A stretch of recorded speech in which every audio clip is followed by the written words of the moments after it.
சிதம்பரம் நடராஜர் கோவிலில் ஆனி மாத திருமஞ்சன தரிசன விழா வெகு விமரிசையாக நடைபெற்றது. இதில் பல்வேறு மாநிலங்கள் மற்றும் மாவட்டங்களில் இருந்து ஏராளமான பக்தர்கள் வருகை தந்து சுவாமி தரிசனம் செய்து வருகின்றனர். இதுகுறித்த கூடுதல் தகவல்களை எமது செய்தியாளர் விவேக் வழங்க கேட்கலாம். வணக்கம் விவேக், இது குறித்த கூடுதல் விவரம் என்ன? வணக்கம் சுகன்யா. பஞ்சபூத தலங்கள்ல ஆகாய தலமாக விளங்கக்கூடிய சிதம்பரம் நடராஜர் கோவில் உலக புகழ் பெற்ற ஆலயமாக விளங்குகிறது.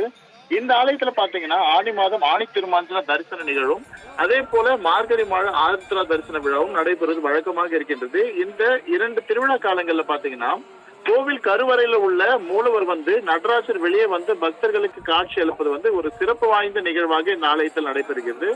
அதன்படி பாத்தீங்கன்னா இந்த சிறப்புமிக்க ஆணி திருமஞ்சன தரிசன விழா கடந்த 3ஆம் தேதி கொடியேற்றத்துடன் தொடங்கியது. அதனைத் தொடர்ந்து பஞ்சமூர்த்திகள் வீதி உலாவும் தினந்தோறும் நடைபெற்று வந்தது.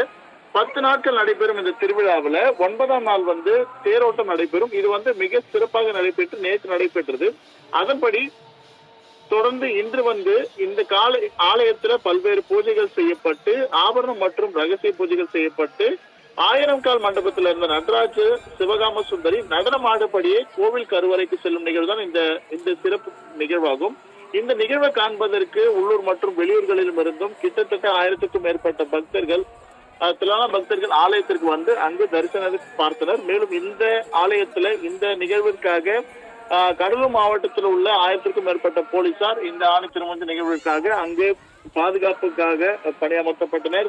மேலும் அங்கு திருட்டு சம்பவங்கள் உள்ளிட்ட வகையில் நடைபெறாமல் இருக்க அங்கு கண்காணிப்பு கேமராக்கள் பொருத்தப்பட்டு காவல்துறையினர் தொடர்ந்து பாதுகாப்பு பணியில் ஈடுபட்ட நிலையில சிதம்பரத்துல உலக புகழ் பெற்ற ஆலயமாக இருக்கக்கூடிய நடராஜர் ஆலயத்துல இந்த ஆணி திருமஞ்ச நிகழ்வு வெகு விமர்சையாக நடைபெற்றது. சுகன்யா.